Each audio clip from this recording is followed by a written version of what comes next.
God, thank you so much for today. I thank you for this group of students and the fact that we get to come together, both in times where we're just here to have fun, and then also in times where we're here to worship you through song and through the reading and studying of your word.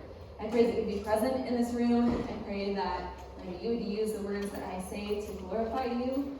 That Holy Spirit, you would be the one speaking through me. And I pray that you would be illuminating this word for all of the people in this room, that we'd be able to understand the character of God better, that we'd be able to trust him more, and that we'd be able to understand how the story of Esther points to the goodness of our God. So I ask all these things in Jesus' name. Amen. Awesome. So, you may have noticed that we're missing some people. We've got the seniors that are on senior retreat, which is exciting for them, which means the rest of us are left here.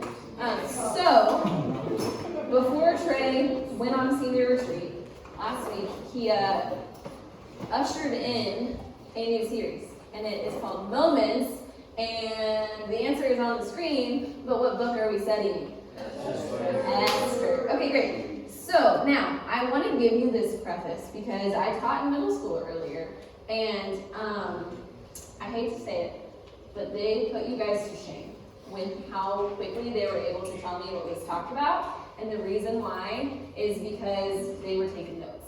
So, if you've got a phone and you want to use it for your Bible or to take notes, that is awesome. Otherwise, remove those distractions. Let it be, that 35 minutes of your day where you're not constantly on your phone. And if you take notes, then when you're asked what was talked about, you don't have to have a great memory. You can just look back and say, thank you, past self, for giving me the answers. That's my plug to ask you, what did Trey talk about last week? Scott. God works in and through every moment of your life. Perfect. God is working in and through every moment of your life. What else? Haley? What we think is best for us flows through our own selfishness. Yeah, a lot of times what we think is best for us is flowing through our own selfishness. We see that with the king. What else? Yeah, it's okay to ask honest questions. It's okay to approach God and say, hey, whoa, what's going on? And we will do some questioning today as we look at Esther 2. What else? Scott again. God's work shines brightest in the silence. Great. God's work shines brightest in the silence. And why was he making that point? What is not mentioned at all in the book of Esther? God's name. Okay, God's name is not mentioned at all in the book of Esther. Okay? But is God there? Yes, for sure, says Lucas. Okay, so now who can tell me what happened in Esther 1? Who can give me like a synopsis, like a quick SparkNotes version of chapter 1? Actually, I hate to say it, Christian, you're wrong, because Esther hasn't been introduced yet. Yes. Got it. All right, but who can really tell me what happened?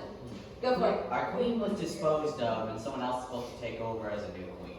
Yes, a queen is disposed of, and someone has to take over, but there's some action that happens before the queen is disposed of. What happens that they decide to get rid of her? Scott. The king has like a big party, and like he invites everybody, and he wants there's like 2 separate parties because everybody comes, and like the king wants to show off his wife to all the men, but like she refuses to.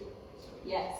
Exactly. Okay, so we've got this King Ahasuerus, and he's throwing this party because he wants to show off how awesome he is. So he gives everybody as much food and drink as they want, and everybody gets really drunk. And at the end of the party, he's like, all right, someone said this was like his final power move during middle school, and I really liked that. His final power move is that he's going to bring out, I think in Trey's words, his smoking hot wife and be like, you thought I was great because I'm rich and I throw good parties? Look at how pretty my wife is, right? But a wrench is thrown in the plan when the wife decides, I'm not going to do that. She says no, and the king gets really mad. It says that he is angry and he is filled with rage, and in his anger he does 2 things. Who can tell me the 2 things that he does when he's mad? Divorces her and makes a law that no wife is allowed to deny their husband. Okay? Now, it's important for us to know a little bit of background about the climate that we're in. Okay? Their laws are not like ours where they can be repealed easily. Once a law was set into place, it could not be changed. So the fact that he, in his anger, made this law is going to affect everybody in the kingdom for a long time. So that's where we're at. That we've got this context that we've got an angry king who divorces his wife. Queen Vashti is thrown off to the side, and so I want us to think about going into today. I want us to have that background knowledge, and I also, before we jump into chapter 2, I want us to stay sort of bird's eye and think about Esther as a whole. So I want to see a show of hands. You can be honest. This is not like a you have to have read it before. I just genuinely want to know, how many of you have read the book of Esther? You know the story, you know what's going to happen. Okay, cool. All right, so for those of you who did not raise your hand, you get to be in the unique space where you're sitting there and you genuinely, probably throughout the last week and at least today, are like, so what? What's the point? Why are we learning about all this? Why are we looking at this king? Why are we reading a book where God's name is never mentioned? So I want you to stay there. I want you to stay in that uncomfortable so what place, because it is important. Now, for those of you who have read the book before, you get the interesting perspective of the fact that you get to... Max? Sorry, I can't do what's happening here, so I need you guys to please stop. You're distracting me. My teacher brain is going... Okay, so, anyways. Christian, you're making my brain go... Nobody wants that. You might want that. I don't. Okay, so the point being that I want us to, if you have read the book before, you know what's going to happen. You know Esther's going to come into play. You know what she's going to do for her people. And I want you to look at how you can see God moving. So if you've read it before, I want you to be thinking about, where is God in this? And if you haven't read it before, I want you to be thinking about, where is God in this? Okay? So no matter what, we're thinking about, where is God? Since he's not mentioned, we're going to have to do some sort of undercover work. Now, the second thing I want us to acknowledge before we jump into chapter 2 is that if we were to outline Esther, if we were to look at the 10 chapters and decide sort of like, if we're going to put it on the plot diagram and decide like exposition, rising action, I would find that fun because I used to be an English teacher. But I know that you guys maybe would not, so I will spare you the joy and just tell you that Esther 1 and 2 are the introduction or exposition of the story. So everything is being set into place in these first 2 chapters so that later on we can hear what is happening. So all of this is just plot. We're just getting background in these first 2 chapters. So if you're sitting there, like I said, and you're like, I don't get why this matters, just wait. You will see. And I want you to remember, I think the first thing that Scott said is that God is working in and through every moment, even when it feels like these details are irrelevant, and you're like, why would the biblical author keep that in the story? There is a reason that we will see later. So, we've got this king. He has divorced his wife because he was angry, okay? And we know, as I think Trey talked about last week, that the choices that he makes are a result of his sin. Right? He is feeling that his pride is being attacked. I mean, how dare his wife deny him that he wants to show her off, right? Made him look bad in front of all of his friends. And so his pride is hurt. He becomes mad, and he makes some rash, permanent decisions. He does it because his pride is hurt. He's embarrassed. And so I want us to think about how we can be similar to the king. Right? It's easy for us to point a finger and be like, you idiot, how dare you divorce your wife because of that one thing, right? But I think that we are all the same. I mean, I know for me, when my pride is hurt, I do some pretty irrational things, and it's really easy for me to lash out, which is why the Lord wants us to be humble. He wants us to be humbled before him, and we do not see that in King Ahasuerus. But God is still going to work through him. He's going to take these choices that the king makes, and God is going to use them for his glory and for his people's good. So keep that in mind. Sinful choices have been made. God's going to use it. All right, so now we're picking up at Esther 2. So if you have your Bible, we're going to be in Esther chapter 2. All right, we've got this context that this king has divorced his wife, and now we're going to look at what has happened. Some time has passed. It says, after these things, when the anger of King Ahasuerus had abated, he remembered Vashti and what she had done and what had been decreed against her. So, some time has passed. He's cooled off, he is no longer angry, and he's remembering his wife. Okay, and you can sort of hear in the way that these things are being worded that there's almost like a longing as he remembers his wife, like, man, I messed up. I divorced this woman. Maybe I shouldn't have done that. Right? But he's not able to hold that thought for very long. Okay? But I do want us to stay here for just a second, because this is where there's a very practical application. It's not super spiritual, but I think it's something that we can all identify with. And it's this: don't make life-altering decisions when you're mad. Okay, this king, when he is in the height of his anger, decides that he's going to divorce his wife and set a law that cannot be repealed. And that was a foolish decision. Right? We can see that the second that he calms down, he's like, dang it, maybe I shouldn't have done that. And I don't know, maybe you guys are better than I am, but I know that there have been many times when I've typed up an angry text or an angry email, and I've hit send, and I've been like, yes, I am vindicated, and I made all these good points, and they're gonna look like an idiot. And then I wait for the response, and I'm like, maybe I shouldn't have done that, and I regret everything, right? Because when you cool down, you realize that maybe you're being a little irrational. So that's just like a practical application point, is don't make big decisions when you're angry.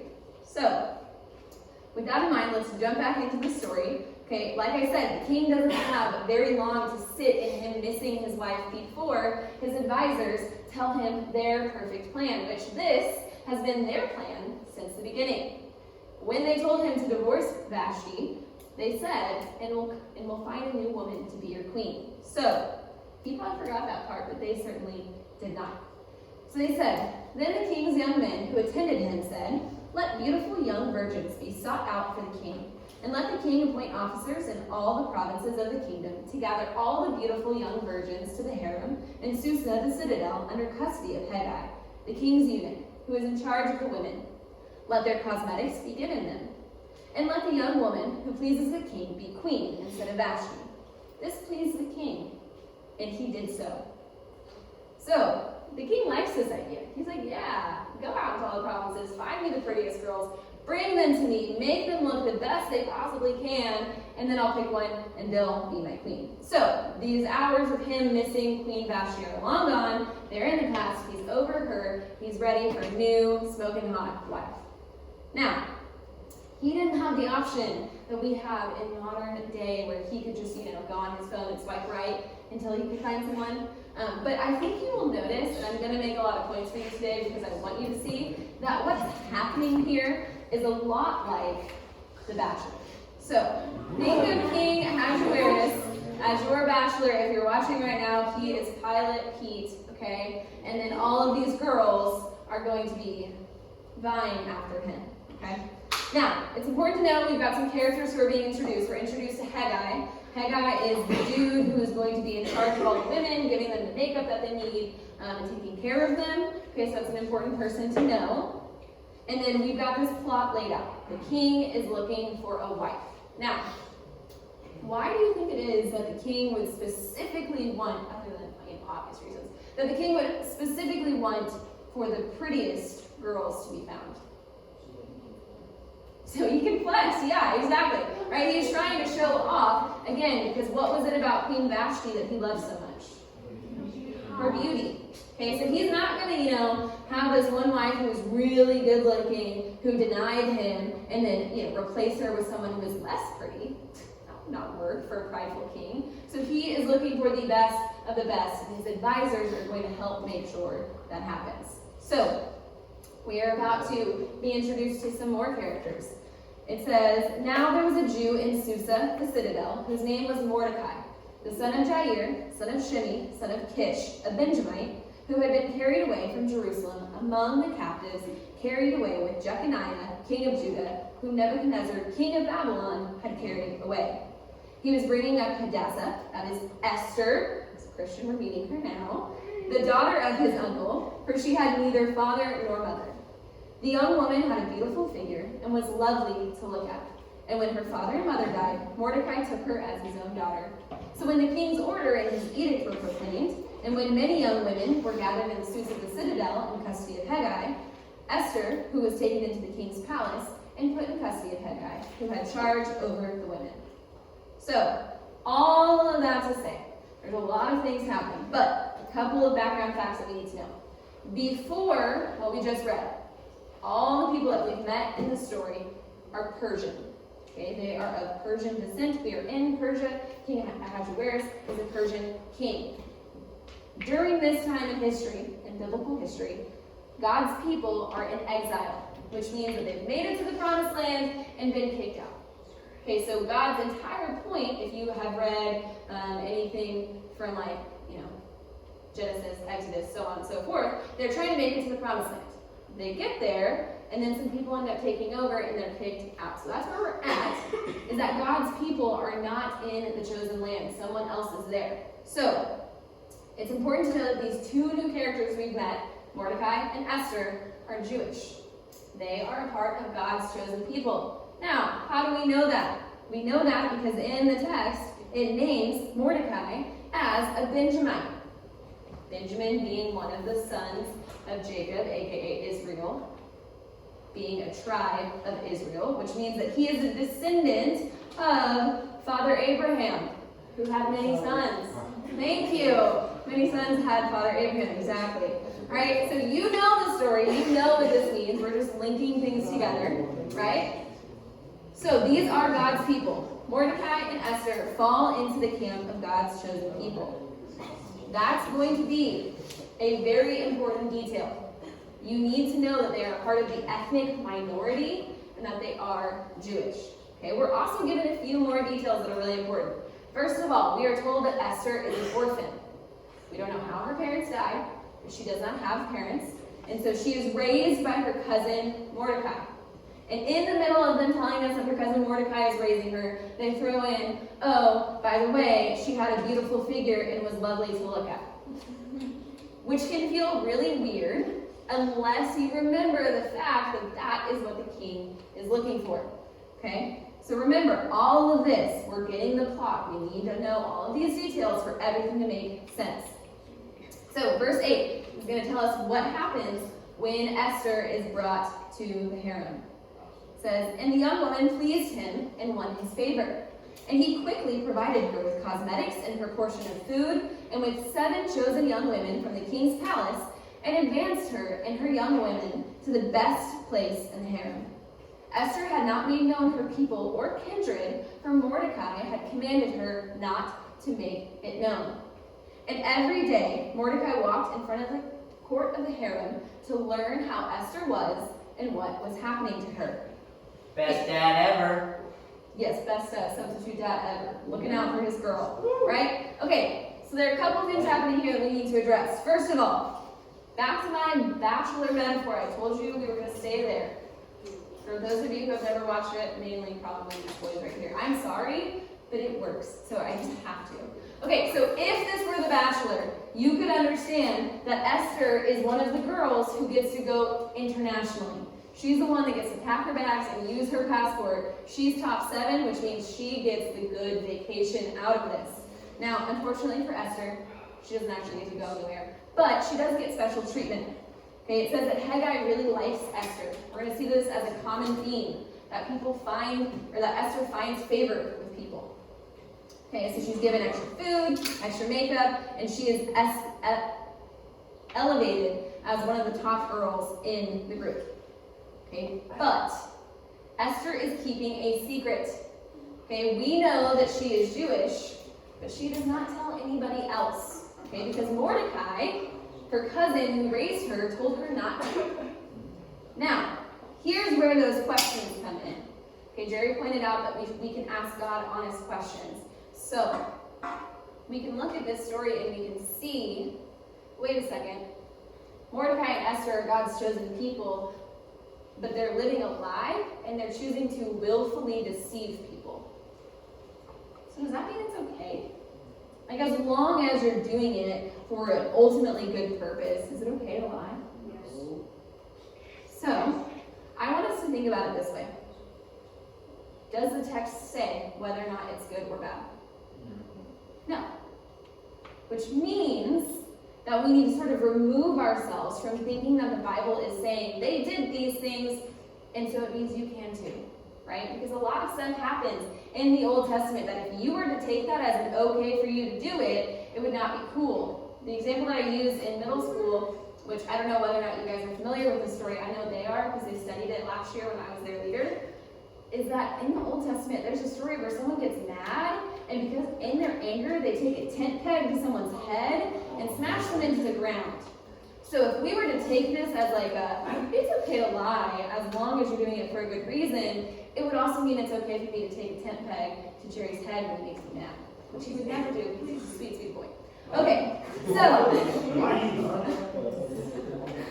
so now, what I want you to know, and this is just an important factor, you've probably heard it said before. I know it's been said in Bay Church before.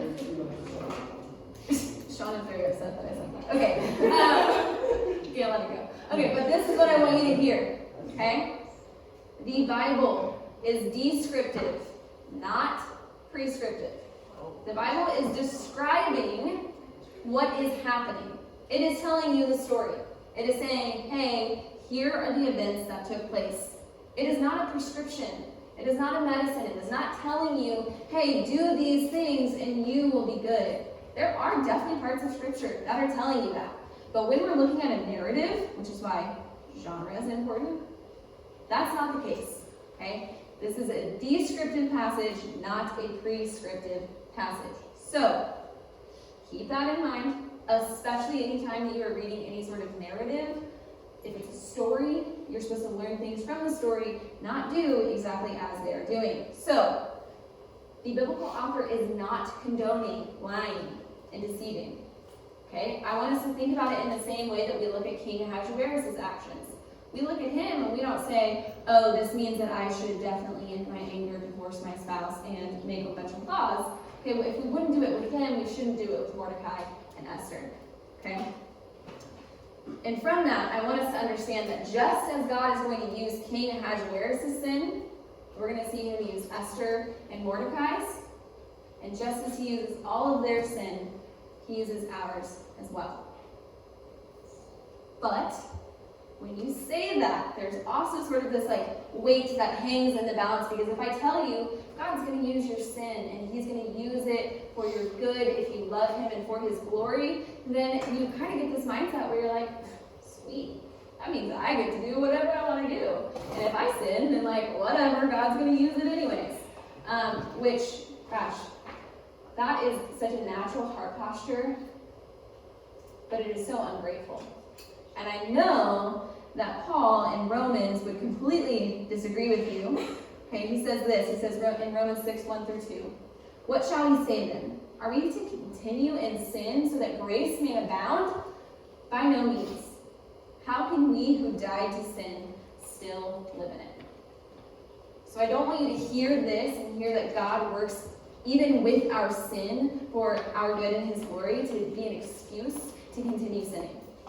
Our heart as believers should always be to be holy as God is holy. We should always be pursuing righteousness, but there is grace.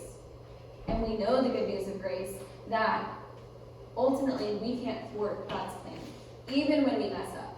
And so it's a security blanket. It's not something to wield as a card where you just get to pull out and be like, I get to do what I want. I really wanted to say YOLO there, and then I was like, that makes me sound so old, so I won't say it. But then I said it anyways, whatever.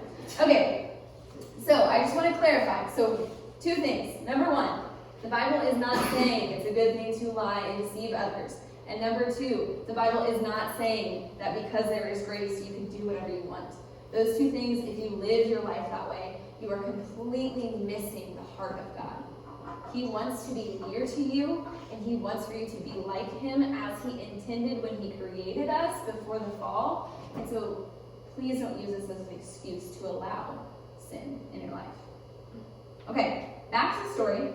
Okay, I'm gonna paraphrase some verses. So verse 12-14, we see that each of the women spend 12 months getting ready to see the king, which is a really long time. An entire year getting dolled up, beautifying themselves with ointments and oils. It's like a sleepover, but instead of it lasting one night where you do your face mask and you get your hair all done and you paint your nails and you use essential oils and bath bombs, it's an entire year of a sleepover, okay? So they're doing this so that the girls can look as good as they possibly can for the king when they finally get to see him. So back to my bachelor metaphor. The final part is that these girls get to spend one night with the king, aka fantasy suite night. And if things go well, the way that they will know that they get to be brought back in is that the king will give them a rose. No, that's actually just the bachelor. What will happen is that the king will call them back in, and the one who is called back in will be the one who gets to be his wife. So, we're about to see what happens when Esther goes in. It says, when the turn came for Esther, the daughter of Abihail, the uncle of Mordecai, who had taken her as his own daughter, to go in to the king, she asked for nothing except what Hegai, the king's eunuch, who had charge of the women, advised. Now Esther was winning favor in the eyes of all who saw her. And when Esther was taken to King Ahasuerus into his royal palace, in the 10th month, which is the month of Tebeth, in the 7th year of the reign, the king loved Esther more than all the women, and she won grace and favor in his sight, more than all the virgins, so that he set the royal crown on her head and made her queen instead of Vashti. Then the king gave a great feast for all his officials and servants, and it was Esther's feast. He also granted a remission of taxes to the provinces and gave gifts with royal generosity. So we've already seen that Esther is a fan favorite. Every person she comes into contact with is like, this girl's great. Okay, and it's no different when she comes to the king. It says that the king loved her more than all the women, and so she becomes his queen to replace Vashti. In honor of his new love, he throws another party. He invites all the people in. He has a feast, and he also cuts the taxes, so he saves people some money, and gives out a bunch of gifts. So, for those of you who are at school on Friday, it's kind of like those people who walk in with like all the obnoxious bags on Valentine's Day with like the big teddy bear and the chocolates and all of those things, which maybe some of you in this room or that person, right? That's what happens when you're smitten with someone. You want to buy them things, and you want to take care of people, and you're extra generous. And so that's what happens with the king. Okay? But remember how I said this chapter is laying out everything. We've met Esther, we've seen her become the queen, but we still have yet to see a conflict. Verse 19 is where that conflict begins. It says, now when the virgins were gathered together the second time, Mordecai was sitting at the king's gate. Esther had not made known her kindred or her people, as Mordecai had commanded her. For Esther obeyed Mordecai, just as when she was brought up by him.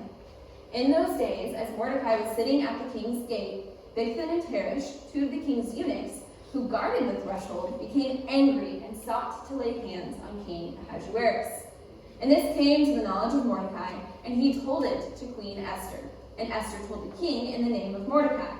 When the affair was investigated and found to be so, the men were both hanged in the gallows. And it was recorded in the book of Chronicles in the presence of the king. Okay. So we're reminded again, which when something is repeated, it means it's important, that Esther has not told anyone who her family is or the fact that she is Jewish. Okay, that's very important. Then Mordecai is in town. He hears a conversation between two of the king's men, and they're mad at the king. They want to lay hands on him. So Mordecai hears this, tells Esther, hey, your boy might need to watch out for these two dudes. So Esther tells the king, hey, this man named Mordecai found this out. The king investigates, and it was true. So the two traitorous men are hung, and this entire account is written down. Okay? I know that seems unnecessary to note, but I want you to keep in your mind that last part where it says, and it was recorded in the book of the Chronicles in the presence of the king. It's going to be very important later on that this event was written down. So, we've covered a lot of story in these last 23 verses. We've had a lot of plot set up. We met two new characters. We've learned that the king was looking for a wife. We saw how he found that wife. We saw how Esther was named queen. A party was thrown. These two dudes are mad at the king, and they get killed because of it. And so all of this, I want you to know, was seen and foreknown by God. None of it was a surprise to God because he knows all things. And so he knew what would take place, and he is working in all of it. That's going to become very clear as we read throughout the story, but I want you to trust it right now. So, I want us to kind of sit in the introduction. I don't want us to look too far forward into what's going to happen. How is Esther going to save the day? Why is this book named after her? Okay, I want us to sit in the introduction because I think that most people in this room are in the introduction of their personal story. You guys are in high school, and so while it may feel like you've been around forever and you know everything, right, or at least that you know a few things, right, you're still at the introduction of what could be your faith story. For a lot of you in this room who were raised in the church, and so in middle school and high school is when you start to figure out, do I even believe this? Is this even for me? Or is this just my parents' thing? Or if you weren't raised in the church, you showed up here somehow, and you keep coming back and you're trying to wrestle, do I believe this? Is this for me? Right? We all have that start of our story where we have to decide that this is ours. And if you're in this room and you've decided, yeah, this is mine. I believe in Jesus, like I know that he died for me, I believe what the Bible says is true, then you're still at the beginning of your story because you have an entire life of faith that you're going to walk out. And so I don't want us to miss what it's like to be in the introduction of a story because we don't know how it's going to end. Those of you who have read Esther do know how it's going to end, but for those of you who haven't, you don't know why these details are significant. You don't know why these things are happening. And honestly, a lot of the things that have happened in this story aren't good things. We've seen anger that leads to divorce. We've seen parents both dying. We've seen a child who was raised by her cousin. We've seen a girl who was taken from her home so that she could become a wife. Right? We've seen all of these things happen that we could say objectively aren't very good things. And I think that sometimes when we're in the introduction of our own story, we can look at our life and we can be like, I don't know if I can believe in God because my life is not going well. Whether that's stuff that you personally struggle with, right, like anxiety or depression or self-loathing, whether that's stuff that's going on in your family, like tough sibling situations or parents' relationships that aren't good, or your parents don't have a job and you don't understand how you can help, or your parents have other issues going on and you don't even get to see them, or whatever it might be, right? We all have things that we can look at our story and go, what the heck, God? Where are you? And if we're doing what Jerry said, where we're asking those like actual questions of God, it's okay to ask, God, where are you? Because remember, that's what we're doing in this story. We have to find where God is because he's not mentioned. And so I want you to say, like, from my personal experience, if I were to look at the introduction of my faith journey, I became a Christian after my mom got sober. And I can tell you that the entire introduction of my life before I knew Jesus was not fun, and there's a lot of stuff I still have to wrestle with today because of the sinful ways of my parents.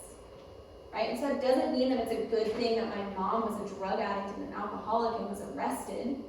Right? But it is a good thing because the Lord was working. And he has used that, and he has used my mom's sin and her brokenness to bring her to himself. And in me getting to watch her be transformed by the Holy Spirit, I was able to say, you know what? God is real, and he is moving, even when it sucks and when it's hard and when you're in the introduction. And so, even if you're there, even if you're looking at your life and you're like, I don't get it, I don't understand why these details are here. I don't understand how they're going to come together. I want you to remember that God is not named in any of Esther, but he is always there and he is always working. He is always doing things behind the scenes that we can't understand because we have a limited understanding of the world. And so know that even when the Lord is not mentioned, he is moving. He is always at work and he is always doing things to bring things together for our good and his glory. Because God created all things. He cannot be absent from his creation. He is not the kind of God who would make all of us and make this earth and then walk away and be like, let me know when you're good here. I'll come back at the end when you figure this out. That's not our God. Our God is a God who sent his son to be one of us, to take on human flesh, even though he was God and shouldn't have to belittle himself that way, and lived a perfect life, and died for our sins on the cross to be the sacrifice that we could never do, defeated death by raising from the dead, and now lives in heaven waiting for his ultimate plan to be fulfilled, that we can read about in Revelation, where the victory is his. And that is the ultimate plan that's working, even when our life sucks and our circumstances are bad. Even when you can't see God and he's not being mentioned, he is moving. And so I want us to understand that we don't have to understand why things are happening or how they are happening, because God knows. And sometimes, especially when we're in the introduction of our story, we have to just trust that God is moving even when we can't see him. Let's pray. God, I thank you that you are all-knowing. I thank you that you have the ultimate authority, and even when I mess up, that you can work all things together for good. I thank you for Jesus. I thank you for grace, and I thank you for you loving us even when we have messed up, even when we have done things that are against what you would want for us. The fact that you can still make your purposes be known. I thank you that your ultimate plan is to bring us back to you and to restore us to what we were originally created to be. And I pray that you would begin opening the eyes of the people in this room to see how God is moving when it seems like he is silent. I pray that you would begin opening people's eyes to the ways that you have moved them to the place they are at now, so that they can look back and see what it is that you have already accomplished in their life. And I thank you for this community. I pray that we